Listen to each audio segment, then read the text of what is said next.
So this is going to be our last episode prior to the United States general election coming up on Tuesday, November 8th. So we're going to be talking about the election itself and our predictions for it and how we think it's going to shake out on the day itself, although we'll refrain from speculating too heavily about what comes after, because we've done that in a bunch of previous episodes and we'll presumably do that in episodes to come. So, just to catch up on a couple quick things that have happened since our last episode, we had the third presidential debate. And what were your reactions to that?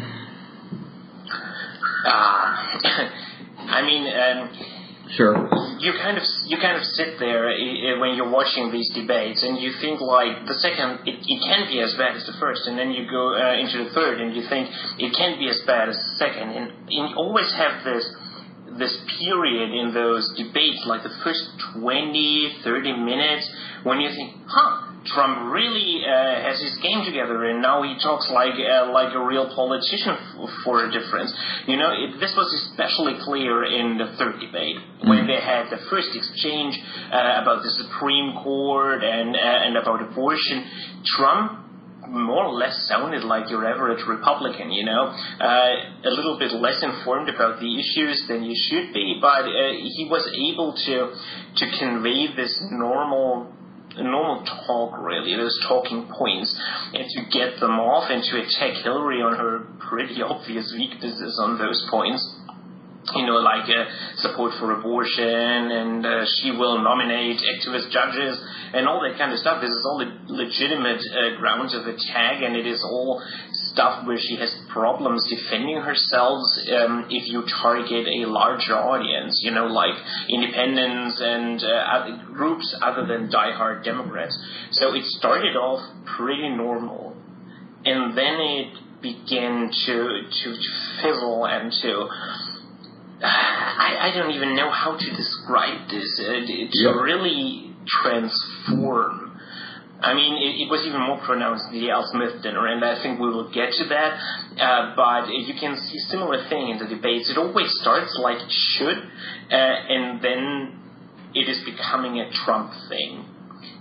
That's basically my take here. It really became Trump, and once again he provided, in the end of the debate, the exact thing that all post-debate coverage would be about. In this case, will I accept the election result? Which is really stupid, really from a craftsmanship approach to politics. It doesn't matter what party you're in or who you're rooting for. This is simply not something that you should do, you know.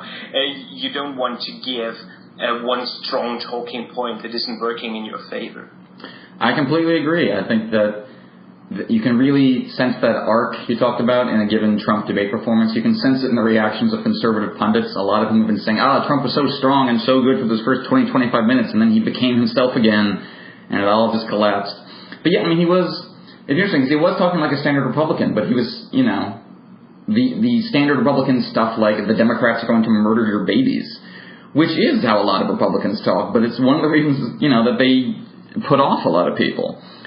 So it's, you know, it's more professional than their standard Trump, but it's still crazy by any standards that, you know, are not Trump. And then, his need to ego and his ego and his need to be in charge of the room just always comes out so strongly. So when you have, and like on the pettiest stuff, like that he should have won the Emmy, and calling Hillary a nasty woman, and all this just juvenile, obnoxious stuff that, you know, that turns off a lot of Republicans who are not opposed to him necessarily in terms of ideology or even racism. Just his vulgarity is what turns off a lot of his own party. And yeah, he can't restrain that, and he can't make himself stop. And to be fair, that's his appeal. I mean, I think he senses that's a lot of why people are voting for him, because of the howls that the elites toss at him and because of who he's annoying. So, I mean, if he abandons that, then, you know, he loses that distinct sheen, that, you know, that sense of being a different kind of politician or not really a politician or all that stuff. So, I guess he's kind of caught there in terms of actually, you know, the Trump pivot was always going to be a fairy tale just because of his temperament. But it's also, there's no advantage to it, really, because that, you know, he loses his base if he's not Trump. But yeah, like you said, I mean, the one big takeaway from the night was his refusal to observe democratic norms, basically, which is, again, it's this thing with Trump. It's like, is he aware of how terrifying he's being? Because when he says something like, I'll keep you in suspense, that's something that a TV star says, when they're leading up to the big season finale, and there's going to be a big plot twist, and he wants to keep you in suspense. Like, that's how he's talking about it. And I don't think Trump's going to get on the stage election night and say, go attack businesses that are Democrats and go, I don't think he's going to actively, distinctively call for mob violence. I think he's just, he likes keeping us in suspense, and he likes having that power, and he likes the thrill you get from breaking norms, no matter how serious those norms are. And again, he knows that's the appeal. But he's just not aware of the corrosive damage that kind of thing can do. You need that legitimacy. You need people to observe those norms to have any of the system work. I mean, some people have been comparing it to Al Gore in 2000, which is ridiculous for a number of reasons. First of all, Al Gore when he was disputing the election results, Gore was disputing the results. He wasn't saying weeks in advance, I may not accept the election because my opponent's a criminal and needs to be in jail. And that, Gore didn't try to subvert the process. He used it. There's procedures in place to how to handle a recount and how to handle a close election. And, the only people rioting were Republicans and the infamous Burke Brothers incident. So, that comparison certainly falls apart. And at the end of the day, after the Supreme Court stepped in, in a very nakedly partisan manner, Gore still graciously conceded and accepted the results. So there's really no comparison to the norm breaking Trump was doing there. But again, it's so hard to know whether he takes it seriously or whether he's even thinking about it. And that leads to the Al Smith dinner, which you mentioned, that was quite a catastrophe. What'd you make of that? Watching Trump be booed? It was also an incredible performance, because the same is true in regards to this it starts out normal thing, And I just wanted to tread back once again to the first segment of the debate, because it seems like many people are like, oh, he's really good in those 20 minutes. It's not like he's killing it or something. I mean, he's more on a level with Hillary, who is an effective debater, yes, but she is not giving performance of a politician's life, if you know what I mean. Yep. And also Trump, he's just coming off normal, which of course for him is a big change, but it's not like he's super duper efficient and then throws away a big advantage or something. No. So that being said, it's a low standard. You're right. Yes. That being said, with the Al Smith dinner, I watched both performances. And the thing about Trump's is that he starts off really not that bad. Many of his jokes are actually not bad, I really liked the one about Hillary bumping into him and saying, pardon me, and he's saying wait, still I'm in office. Right. That was really a great one, Yeah, that's a nice fun. I had an honest laugh about this, and there were some others which were also good, and his segment is going on for, I think, 15 or 16 minutes, and around half, he suddenly starts with this one joke, which is actually a good joke, just not one he can make, which is I don't know why his wife is getting so much heat for copying Michelle Obama's speech. And I was like, it is true, like this. She's holding the exact same speech, and I don't get what the problem is. This is a speech that someone else is making, or that maybe she herself could make. But really, you are just dissing your wife in the worst possible manner. And I mean, the camera instantly panned her, and she has this smile on her face, frozen in place, like she just bit a lemon or something, and yep. And he isn't even finished with it, and he asks her to stand up and show herself, and and it is so cringeworthy, and you can see it on everyone's face, and she gets up and she's grinning, and everyone is laughing in this courteous way, you need to do it, but it is not really funny. It is more a little bit awkward. And from there on, it just goes downhill rapidly. He completely switches gears because next thing he says, Hillary is so crooked. And I mean, this is already a meme, like this guy sitting next to him getting all those big eyes. And it is just a campaign rally from there on. And I always am in kind of a bind here because I don't want to do too much kitchen table psychology on Trump because really I'm not qualified to do that. But yeah, you simply have to approach this kind of I don't even know how to phrase this. These manners and this way of carrying himself. You have to look at like what's going on in that brain. And then you get explanations like he never really feels accepted by the jet set of New York, which of course he isn't because he is too much of a pro, basically, nouveau riche, you know, and they let him feel that. I can guess it is. Those moments are really not moments Trump enjoys, you know, and he wants to stick it to them, but he doesn't really know how, and so he lashes out, and then there is Hillary sitting, and everyone is pretty sure that her performance will be better, and all that kind of stuff. It must be nagging, but he totally goes off the rails. And then he is like, when they start booing, I'm not sure whether you're booing me or Hillary, and they're even calling him out, you. Yeah, I know, I love that. Everyone's going, you! And he is just in a mode there, like, you cannot watch his latest performances and not think he knows that he's losing. Yeah, I mean, and I think, again, not to delve too deeply into psychologizing the man, but yeah, you do get that sense that when he feels he's losing a room, his instinct is to just dig himself deeper, and to just kind of double down on whatever people aren't liking. And again, that's part of the appeal, because like you said, you know, it's the whole blue-collar billionaire concept, where he's, you know, one of the elites, but talks and feels like one of you. And I think, you know, that's pretty crucial to his appeal too, that he's the one guy in the shadowy back room who talks and thinks like you and will stick up for you and all that.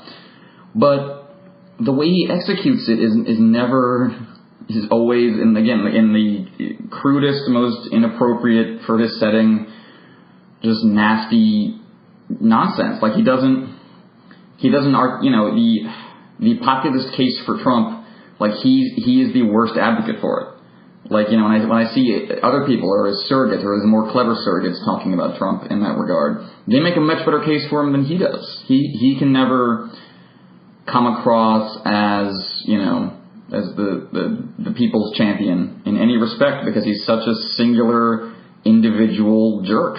Like it you know, I really, which sounds banal, but like that's you know, I think a lot of what holds Trump back from ever seizing what would be a more effective and directly populist tone to his campaign is that very personal need to dominate and break norms just because. I think, you know, people, I mean, I'm supporting Hillary, you're supporting Hillary, but she's definitely got huge weaknesses that a genuine populist candidate could exploit. And, you know, build something resembling a cross-party coalition, although I'm generally skeptical of any dream resting on a cross-party coalition. But Trump, you know, a version of Trump could pull it off against a candidate like Hillary Clinton, and he's doing a terrible job of it, even though that's his appeal. And so, I guess there's a long way of saying, I wonder if it's completely inextricable for him. Like, if his appeal and, you know, the nastier aspects of it are to him and maybe his fans one and the same thing. Like, you can't have the anti-establishment Trump without the asshole Trump. I think those might be just fused in him. And it'll be interesting to see if we ever get a candidate at that level who can make those attacks in a much more graceful and dignified way. But I guess we'll see about that. But yeah, I agree with everything said about his performance there. Again, you can watch that arc slowly collapse. Because yeah, when Trump is telling actually good jokes, I can kind of see why people find him relatable. But you always know under the surface there's just something really nasty about to come out, and including calling Hillary a nasty woman. So Yeah, it is just fascinating to watch the arc of the Donald Trump performance and his slow collapse. And I guess we'll see. We might get a version of that on election night during his not promised yet concession speech. So yeah, from there I guess we should maybe move into, unless there's other previous events we should be talking about, I guess we can start moving to the election itself. Polls are all trending in Hillary's direction. At the national level, she's in the high single digits. You usually see her revolving between 7 and 8 points in the aggregates of polls. Obviously, there's differences in noise in the individual polls. And that could well lead to, on election day itself, to be a landslide of even larger proportions than that. Polls often kind of understate the momentum of a last-second clear victor. I mean, Obama was leading by 2.5-ish points in the poll aggregate right before the 2012 election, ended up by winning by a little less than 4. And Hillary has a much superior ground game than Trump, to the extent that I don't think we've seen a gap in terms of on-the-ground logistics between the major party candidates in modern history. Trump is, it's well established he really is putting very little effort or energy or money to get out the vote, and a lot of traditional ad stuff, and has been leaving a lot of it to the RNC. And that, I think that'll have a negative impact on his own results on election day. It'll also have some devastating impacts down ballot, because a lot of Senate and House candidates for the Republican Party have not been able to get the support and kind of dovetailing that from their presidential nominee they used to be able to count on, and the RNC is increasingly backing up Trump entirely. So, all of which is to say, I think the actual results on election day can actually considerably outstrip the polls in the Democrats' direction. And it'll be interesting. So, assuming all that happens, what'll be interesting for me to watch is which states Hillary does well in and which states she doesn't. Because you do see an interesting pattern emerging where Trump is stronger in the kind of post-industrial Midwest than your typical Republican candidate has been recently. Not enough to win, or maybe even win the states, but he's definitely much stronger in Ohio and Iowa than he is in Florida, North Carolina, Virginia, or even Arizona. So the trend that's been happening in the last couple of elections, where the Democrats suddenly get better in these Sun Belt states that used to be closed off to them, while starting to lose their grip on the Midwest. Trump seems to have accelerated that process. I don't know whether that'll snap back into place after Election Day, if it's a one-time phenomenon, or if it's just going to keep accelerating. And that has interesting ramifications for the party as a whole. If the Democrats' center shifts away entirely from the old, previously union-strong, labor-based kind of Midwest version of the Democratic Party, if that really starts to die out, or at least, or not die out, but lose what last white working class support it had, and increasingly just rely on people of color. And as the center of the party's gravity shifts to those southern states, that's going to be a big change for the party. And it'll be interesting to see how that pushes it ideologically, or if the Republicans become a more overtly populist version of their base shifts to the Midwest. That coalition, that realignment geographically is going to be fun to watch on Election Day, even if the actual result seems completely obvious at this point. And then we'll see about down ballot. The Senate and House races are going to be really interesting to watch. I've been reading a lot about the Senate races of late. It's very tight. I think you pointed out before we started, it's 47-ish even according to Sabato with the crystal ball. I've heard 49, 48. There's a couple of races that are really tight, basically toss-ups at this point in Nevada, North Carolina, and Missouri. Democrats are opening up some slight advantages in New Hampshire. Wisconsin, Illinois already seem to be theirs. But Senate is looking like it's going to be a toss-up, and you definitely come down to a couple races, and that again is where the lack of a serious ground game to get out the vote effort on Trump's part is really going to hurt the party. If he can't bring a lot of people to the polls, or if he brings his people to the polls who are maybe not fond of the Republican establishment, that could count for a point or two, and races this tight, that could make the difference between the Democratically controlled Senate and a Republican controlled Senate. And that, as we'll see down the line, has ramifications for the Supreme Court and other judges. John McCain made that threat recently that no Supreme Court justice of Hillary's is going to be appointed if the Republicans hold the Senate.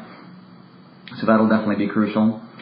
And I think that's That's a lot of my ramblings on the election. What are you thinking about as we approach the day itself, good sir?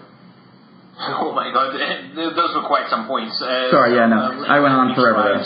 To get them one by one. And forgive me. Holy crap! So my inner political scientist is kind of jubilating about this election because it seems like we finally get an answer on the question whether or not ground game campaigns, debates, and ads really amount to much.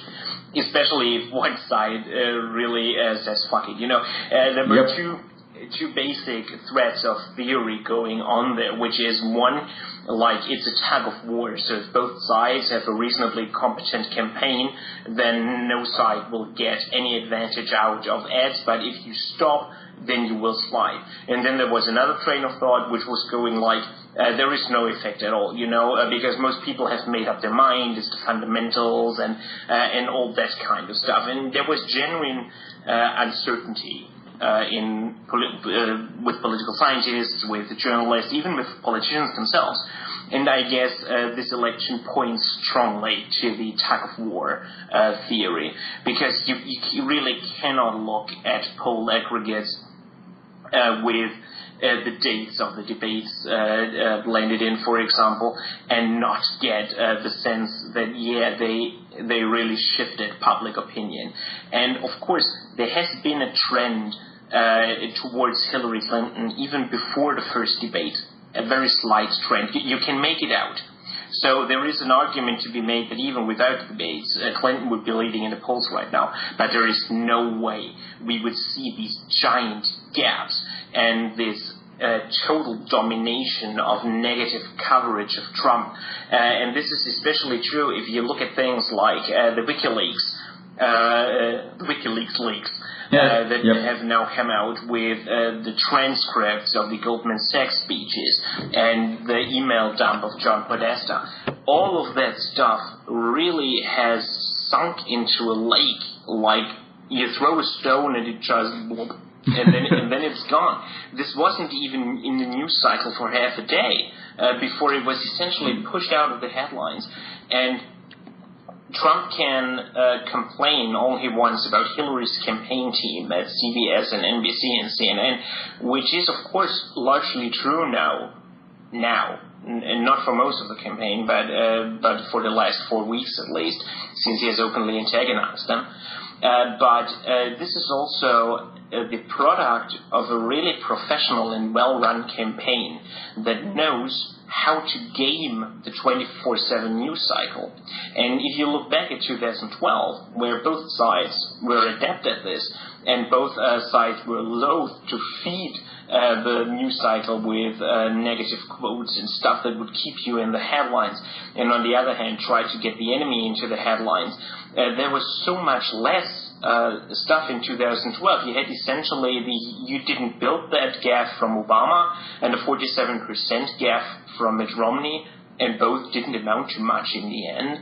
But this time, Trump is drowning out all other coverage, and it seems like it is not so much the individual content, but the sheer avalanche that this produces, because it sucks all oxygen out of the room. I mean, we have talked about this before on the podcast, but you can see how Trump isn't able to plant his own stories and to even define his own image. There is not even the remote attempt at it. Who is Donald Trump really, other than a white-hot ball of rage? The Trump campaign doesn't even try to brush his populist credentials or his immigration credentials or whatever. And this is also something that you could see in the third debate. He even gets the softball question about immigration and manages to bungle it. And I don't know how you can do that. I mean, imagine Bruce Wallace asking Hillary Clinton, do you think that paid family leave is an important policy? Do you think she would have talked about it for 10 seconds and then switched topic? Never, ever. So this is just pure incompetence on side of the Trump campaign and the candidate himself. And this leads to real problems in terms of messaging and how you can present yourselves, how you have an ability to hurt your opponent, which is near zero now. All those leaks could have been really problematic for Clinton, even though I guess we would agree that there wasn't anything deal-breaking in there. But of course, it wouldn't have looked good. But right now, practically nobody actually did anything with those. They were reported beautifully. No one picked up the thread, and that was it. And Trump, on the other hand, he is picking up his own threads, which is the stupidest thing you can do, and feeds and feeds and feeds the news cycle, and keeps these stories going, which is such a huge problem for him and exacerbates all problems that he has. Mm-hmm. And then you have the Clinton campaign, on the other hand, which has always a very strong ad that it can throw out. Those are produced pretty cheaply, but they still look professional. You can do them quickly, and most of them are just cut together from newsreels. But still, they work so well and reinforce a message, and you don't need to do all that much because the media will provide the rest, and Trump actively helps them.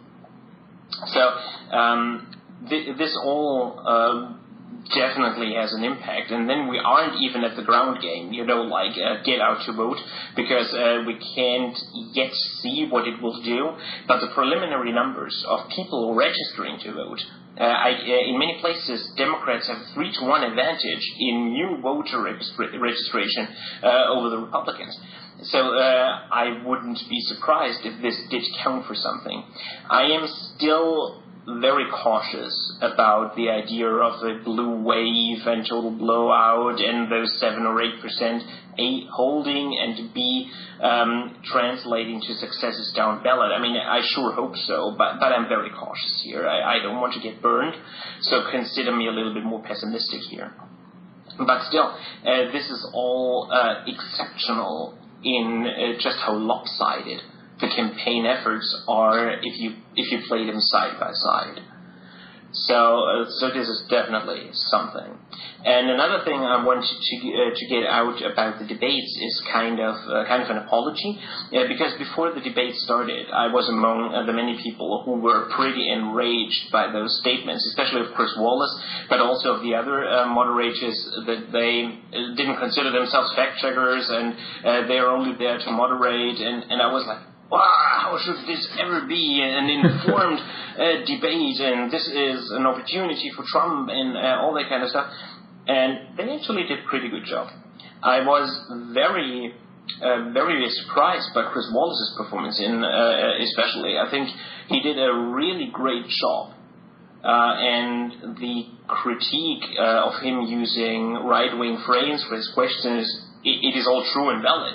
But still, he had great crowd control. He hammered both candidates with questions for the weak points, etc., etc. And I guess we will talk about the lack of climate change questions. But in general, the 3 debates were pretty well moderated, you have to say. I'm really impressed. I had expected, and I mean, we talked about this on the podcast, like, will they be able to keep the rules against Trump? And yes, they were able, effortlessly so, one has to say, which is kind of a feat. Yeah, I agree. I mean, see, it's tough, because there's the 2 camps about how you should be, because when we talk about, how the moderators should handle themselves, we're really talking about how they should handle Trump, and there's 2 schools of thought. There was a school of thought that they should be more aggressive and actively pushing back and doing fact-checking and, being good journalists. And then there's the argument that they should, give him enough rope and let him hang himself and just kind of expose him, Trump being Trump, to the audience. And there's arguments to be made for both sides. I think Anderson Cooper did a great job of giving him a rope thing in the second debate by hammering him down. Are you saying that you have never, physically assaulted a woman? And he said, no, I have not. And that's what, seems to have led to the wave of women coming forward to say, no, you did. So, credit where credit is due in that regard. But yeah, I mean, the framing of the questions is still really obnoxious, especially when you come to Chris Wallace and him saying stuff like the stimulus has produced the was the slowest growth since 1949, which is ridiculous. And so that still bothers me. But yeah, on the whole, I think the debates were moderated well. I think they did a decent job of handling a really unprecedented and unpredictable factor in those events, which is namely Trump himself, especially as, like we said, he disintegrates over the course of the event. Yeah, I was reasonably impressed by it. Pretty solid debates on the whole, I would say. And yeah, Hillary, from what I hear, Hillary, in terms of both direct poll results, asking people, who won the debate, and in terms of the debates, like you said, the debate's overall impact on the race, Hillary definitely knocked him out of the park. And I think that's in part because of Trump's weaknesses, but also because she's a very steady and steely and focused debater.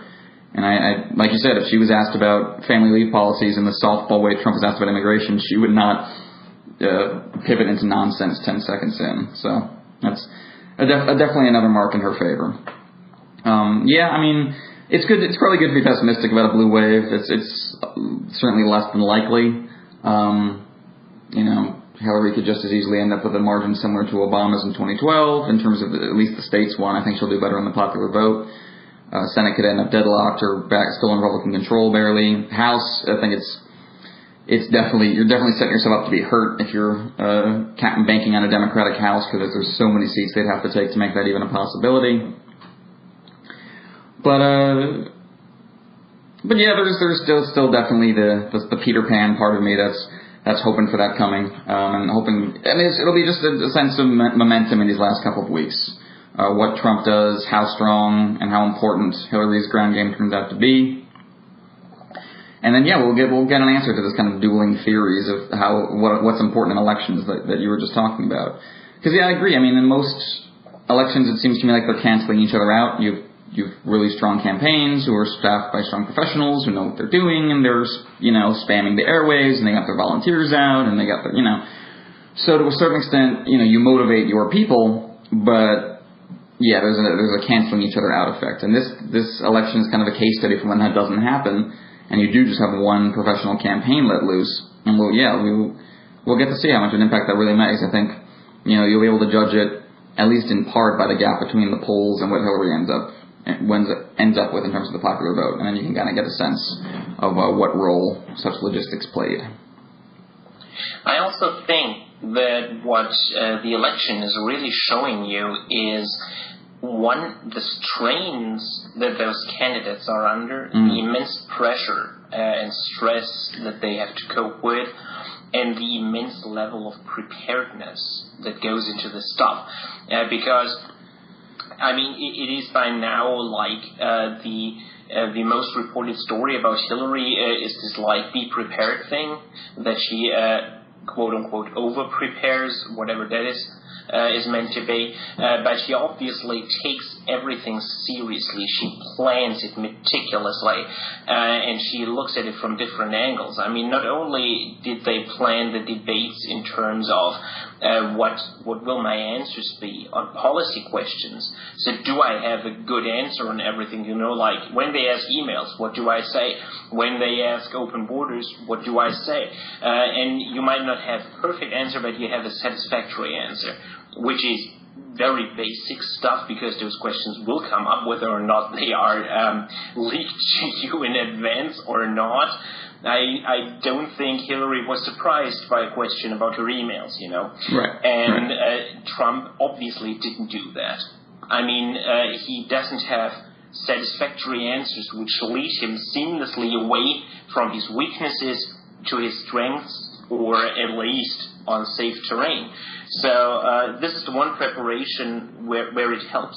And you can also see, for example, in the Al Smith dinner or now in the Gettysburg speech, that the strains and pressure of the campaign are really getting at Trump. Because, one, he is mentally unstable, but two, the stress is so high that anyone has to break down at some point, I guess. I don't know how these people do it. I know I would break much faster than any of those two.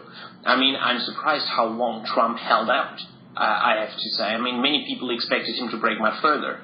let's say, second debate. Where he actually beat expectations by not imploding on stage. So this is an incredible task in its own, is to finish a presidential campaign. And you can see that Clinton is not faced by anything. And Trump really tried to get at her with his own psychological warfare, like inviting all those women to the debate, not for some reason Barack Obama. But she is... This doesn't even matter, you know. You could see in the camera that Chelsea and Bill Clinton were clearly rattled by it. And I guess the reaction has to be the same with her. You know, this inner horror of facing this, but you couldn't see it. I agree. Everybody's got that steel. Yep. And that is incredible. And this is obviously an ability that you want a president to have, regardless of what party he or she is from. You know, this not being able to be rattled in the face of such immense pressure and stress that has been exacted to you by your opponent. So, yeah, kudos here, I guess. Absolutely. I mean, no, it takes incredible fortitude and focus to pull off a task like this. You have to have a fairly thick skin, which Trump doesn't have, and that's certainly come out. But yeah, it takes real stamina to get through a modern presidential campaign, especially how long it is and the various rigors of it. And you know, neither of them are young, so no, that's definitely impressive. And I guess, yeah, and again, I come back to that question with Trump. So when he breaks down, is that just him? Is that just his very singular need to dominate and his inability to handle it when he's not? Or is it just, you know, does it just further burnish his anti-establishment credentials? Because, I mean, like, watching what people love about Trump and what they say they love about Trump, it, you know, as I said during the Democratic primary, you know, generalized anti-establishment rage does not impress me particularly. And that certainly comes to the fore when you see what people like about Trump. I mean, is there a difference between being politically incorrect and just being a jerk? I mean, where does that line fall? Where you're, you know, you're breaking the rules and you're a cool rebel cop who gets things done his own way, or are you just being, or are you just making everyone uncomfortable, like at the Al Smith dinner? I mean, you know, that's always an interesting line for me to draw. Like, when does anti-establishment rage just become a general cloud of dickishness? You know, and with Trump, it always falls into the latter, which is why I said earlier, you know, it's, you know, hard to find a genuine populist spark in his campaign, because so much of it is really just about him. And that is of course us talking. You know, this is also a point that I wanted to touch here, because I'm genuinely at a loss to say how much of this is us and our liberal and kind of elite biases that we have.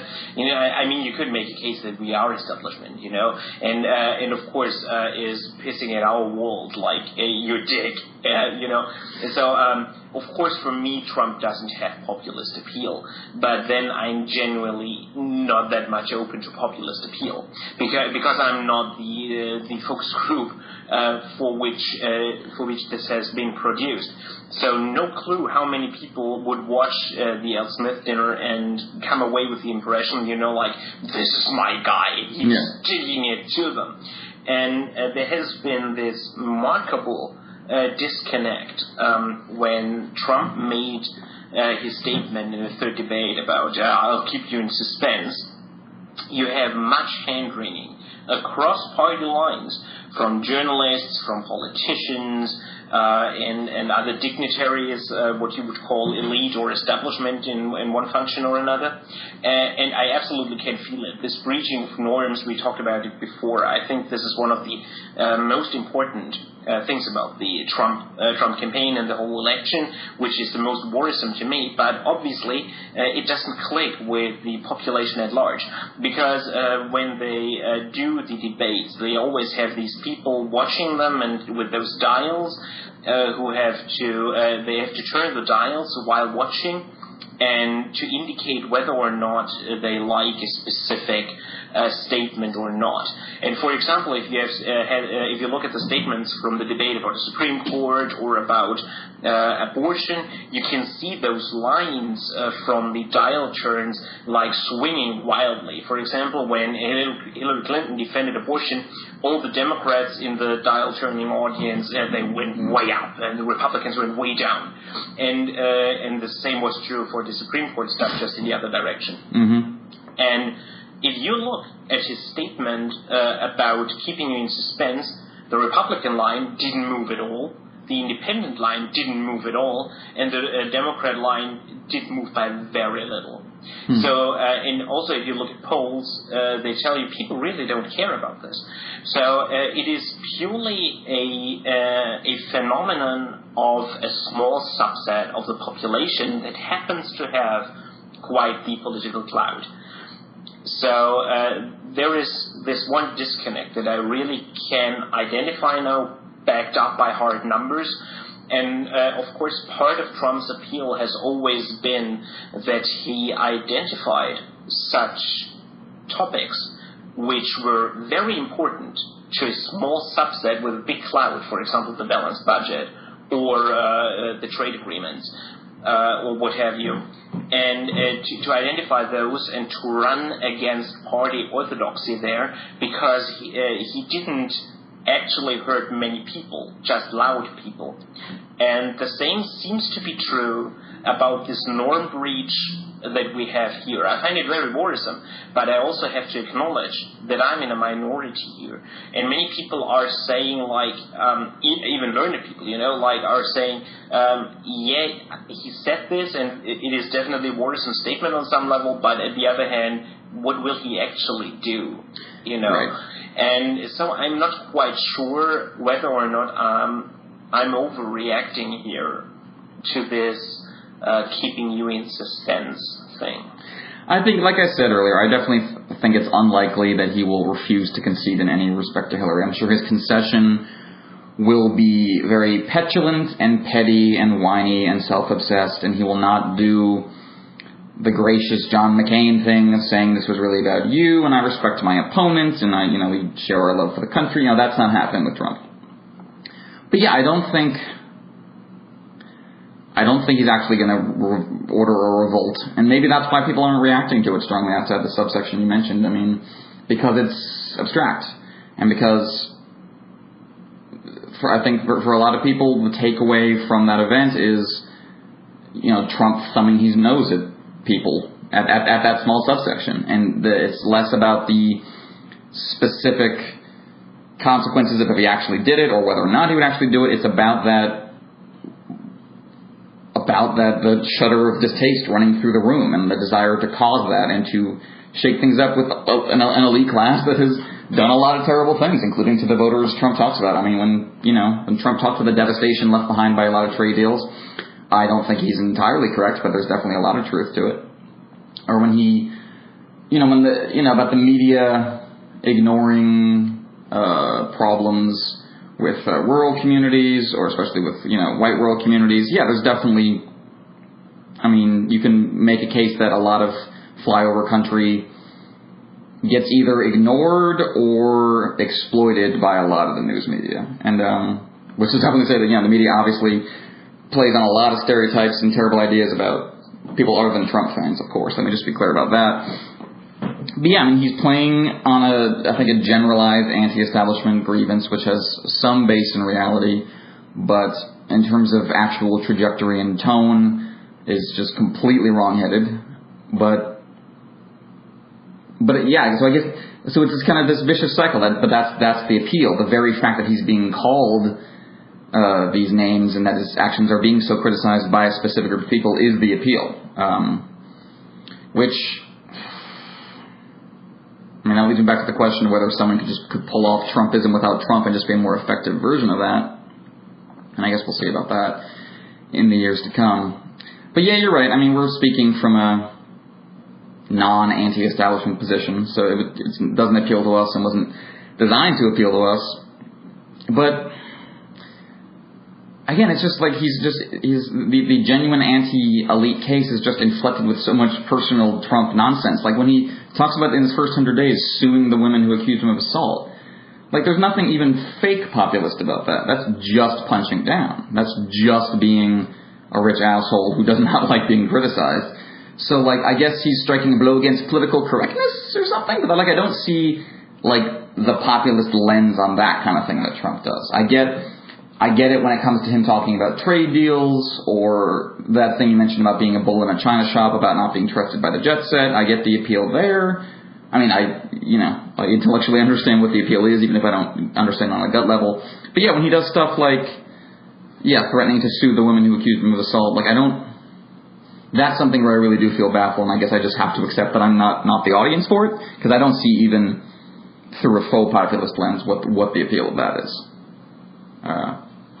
But that's why I'm not voting for him, I guess. Or he knows I'm not voting for him, and that's why he doesn't have to care. So do you have more on the pre-election stuff, or do you want to talk about election day itself and how we think it's going to go? I have one thing to add about the stuff that we talked about with Hillary Clinton earlier, because what is also quite a bit telling, I guess, especially if you are an enemy of Hillary Clinton's, is the reaction of the Clinton campaign to the WikiLeaks thing with the emails, because what they are doing is pretty classical, but also, of course, dirty, because what they're doing is disinformation. They're spreading counter rumors like, oh, those emails have been tinkered with, and they are not completely authentic, and some of them might be forged, and the Russian Secret Service is behind them, and whatever. And for me, as a casual observer of this kind of news, it is impossible to say whether or not any of this is credible. And so this is, of course, a standard strategy which gives Democratic office holders and Democratic supporters a line of defense against this. You can always say, they are forged anyway. And I think this is a great example of to show the difference between the campaigns, because of course, the Democrats are also playing dirty. They are also using every trick in the book that they have. But they are not... You will never catch Tim Kaine or Hillary Clinton or Michelle Obama or Joe Biden or anyone as saying this stuff out loud. For these kind of dirty tricks, you have subordinates that are deniable that do that. You don't go in a debate and say this stuff so that your opposition can easily cut together an ad that juxtaposes you to other things and other quotes that directly contradict you. You let some low-level guys do this and put it to the media as trustworthy sources or whatever, or you take even a congressman or something, but you don't do it yourself. And this is once again showing that one campaign knows what it's doing and one campaign doesn't, but that, of course, both campaigns are, none of them is purely good. When they go low, we go high is a nice quote. But if you are not looking, they have no problem going low. Which is, of course, in the game. I mean, I'm not at all turned off by this. I just want to point it out before anyone accuses us of giving Clinton a free pass for this stuff. It is ugly. It is dirty. And they should be called out for it. But, of course, Trump is making this impossible because he takes all that bad coverage for himself. No one else can have this bad coverage. He has the best bad coverage. So this is this. Election day, I think Hillary Clinton will win. That's that.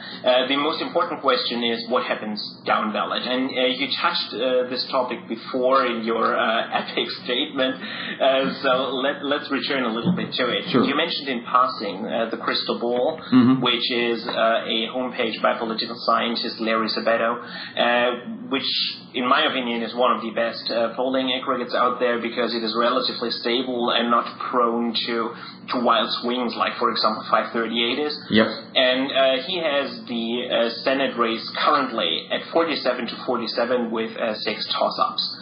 And the toss-ups being Nevada, Missouri, Indiana, North Carolina, Pennsylvania, and New Hampshire. And I have now seen a lot of arguments that these Senate races are extremely close, and also many arguments that maybe they aren't, and we will win all of them, this blue wave thing. The polls are underreporting. And as I said before, I'm very pessimistic about this stuff, because it always reads like a little bit of wishful thinking to me. We are the good guys, and the good guys have to win, and now we're searching for reasons why in reality we have to be a little bit more on the safe side than we really are. And I find the Senate map and the House map, of course, very worrisome from the viewpoint of a Democrat there. And the New York Times today published a really great article that the big problem that Democrats have is that they're all living in the same places. So even if you would make fair maps, which of course there aren't being made, even then Democrats would have a structural disadvantage. Because, you cannot make 5 municipal districts and 1 rural in a state like Pennsylvania. This is impossible. So this is a problem that the Democrats will need to address. And as successful as the Obama coalition is currently in presidential elections, it really does nothing to address this problem. So I, of course, hope that it will be at least 50-50, and this is kind of the result which I'm counting on, like 50 or at best 51-49, and then Tim Kaine obviously being the tiebreaker. So for 2 years, Democrats should be able to pass stuff in the Senate and kill the filibuster for good, which I guess they will do in order to confirm Supreme Courts. I hope so. Supreme Court nominees.